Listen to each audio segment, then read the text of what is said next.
భగవంతుడు అందరికీ అన్నీ ఇవ్వడు. అందరికీ అన్నీ ఇస్తే వాడిని మర్చిపోయే ప్రమాదం ఉంది. చూడండి, ఎంత గొప్పవాడికైనా ఏదో ఒక చింత. ఎవరినన్నా అడగండి, ఏమండి ఎట్లా ఉంది లైఫ్? అంతా బాగానే ఉందండి. అబ్బాయి అమెరికాలో ఉన్నాడు, అమ్మాయి ఆస్ట్రేలియాలో ఉంది, మనవరాలు కెనడాలో ఉంది, ఇంకో మనవడేమన్నా అట్టావాలో ఉన్నాడు. కానీ పడుకుంటే నిద్ర పట్టట్లేదండి. చాలా అంతే. అదొక్కటి పడితే మనమే 4 చేతులు పెట్టుకొని మొబైల్ టెంపుల్ మెయింటైన్ చేస్తాం. ముక్కోటి ఏకాదశి ఉత్తర ద్వారదర్శనం ఇంటి వద్దకే ₹1,00,000 టికెట్ అంటాం. అది లేదు కాబట్టి ఏడుపులు ఏడుస్తున్నాం. మనం అనుకున్నవన్నీ జరిగితే వాడిని మర్చిపోయే ప్రమాదం ఉంది. ఎంతటి వాడికైనా అంత చింత ఉంటుందండి. ఆ చింత ఉండబట్టే చింతలు వాడు తీరుస్తున్నాడు.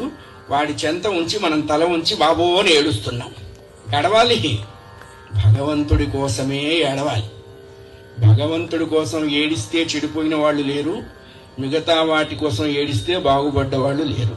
అందుకనే భగవంతుడినే నమ్మాలి. Download ShareChat.